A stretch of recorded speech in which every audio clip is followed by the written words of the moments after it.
Since Tucker Carlson was unceremoniously ousted from Fox News in late April, there's been a relative calm before the storm. Well, the storm is now on the horizon, and the former top-rated cable host is getting ready to go to war with the embattled network. So, according to Axios, Carlson is seeking to get out of his contract, which locks him in through January of 2025, so that he can build his own media empire. To accomplish that, he's going to make the lives of Fox News executives absolutely miserable. Here's a piece of the Axios article. Tucker Carlson is preparing to unleash allies to attack Fox News in an effort to bully the network into letting him work for or start a right-wing rival. Sources close to him tell Axios. Brian Friedman, a high-powered Hollywood lawyer Carlson retained for the contract dispute, told Axios, quote, "The idea that anyone is going to silence Tucker and prevent him from speaking to his audience is beyond preposterous," unquote. Why it matters. Tucker versus Fox could reshape the conservative news world. Fox, which has seen its ratings plunge in Carlson's slot since he was let go 13 days ago, wants to sideline him by paying him $20 million a year not to work. The article concludes, the intrigue. Axios has learned Carlson is busy plotting a media empire of his own, but he needs Fox to let him out of his contract, which expires in January 2025, after the presidential election. Okay, so if the suits at Fox News thought Carlson was going to go quietly into that good night, they miscalculated for sure. And that's really what I take away from this article. Yes, a fairly obvious point, but if you think about it, did anyone speak up in the meetings that certainly took place prior to Carlson's firing and suggest that some kind of risk analysis be done? I mean, did those behind the decision not pause for even a moment and consider how all of this would probably play out? Did they really think they could just boot the most popular, influential conservative commentator in recent history and face no unintended consequences? Let's just think about how bad this has really gone for Fox News. First, they lose their biggest draw, which in and of itself was a major foobar. And not for nothing, hate to say it, but I did predict very early on that losing Carlson was going to spill over into the rest of the primetime lineup, with ratings being dramatically down across the board. Then you've got the overall damage to the Fox News brand to deal with, as conservatives thumb their nose at the entire network. And to make matters worse, Carlson is now going to set the entire place on fire in an attempt to gain his autonomy back. So yeah, and Foxweiser News is absorbing all that, and for what exactly?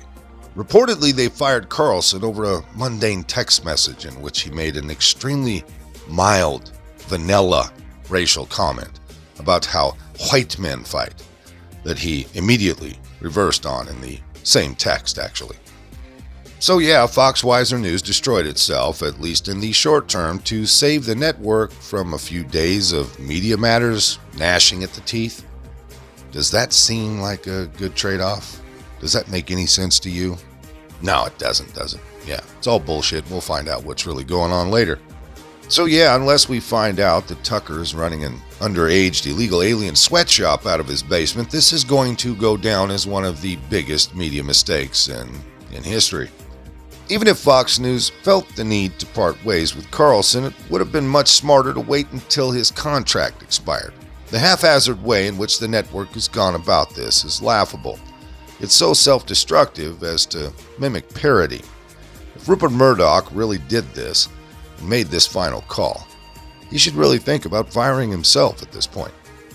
So just how bad are things over there at Foxweiser News these days? Well, Megyn Kelly's going to let you know. She's all over this post-Tucker meltdown.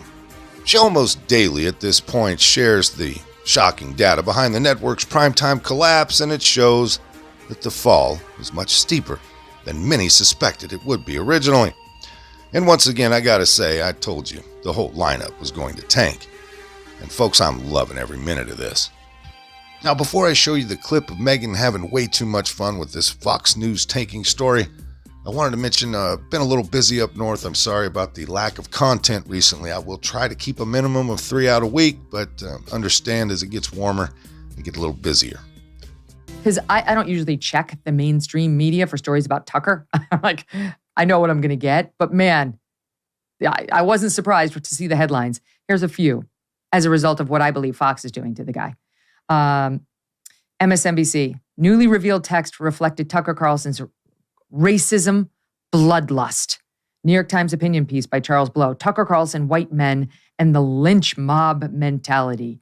Another from MSNBC, Tucker Carlson, racist and wrong, racist texts. Same from USA Today, Forbes, The Hill, Washington Post, Vanity Fair, Chicago Tribune, The Guardian, Variety, Slate, The Hollywood Reporter, Business Insider, Newsweek. I could keep going. So what I have said before is what I believe, a campaign orchestrated from within, most likely by Irina Briganti, who hated Tucker, is working with the mainstream to just demonize him even further as a racist lunatic who needed to go.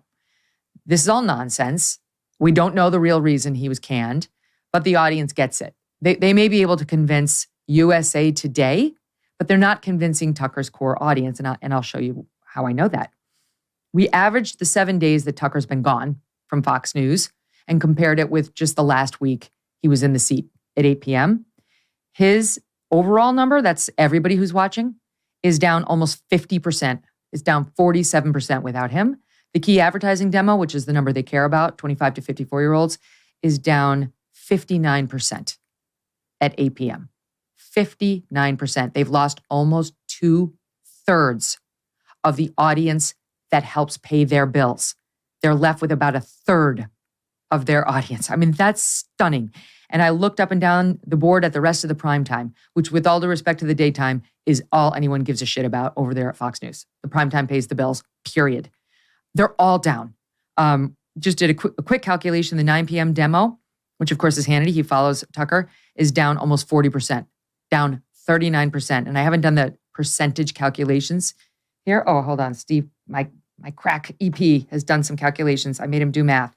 Then the 9 p.m. is down in the demo, down 39%, overall down 23%. The 10 p.m. down 24% in the demo, down almost 20% in the total. And I could go on. The 11 o'clock got hurt too. Greg Gutfeld, he was averaging 1745 a night in the overall. Now he's down to 1586. He was averaging 258 in the demo. Now he's down to 207. And that's the least hurt hour. All the others are down double digits. They have lost repeatedly to MSNBC. They even have lost to CNN, which has no one watching it.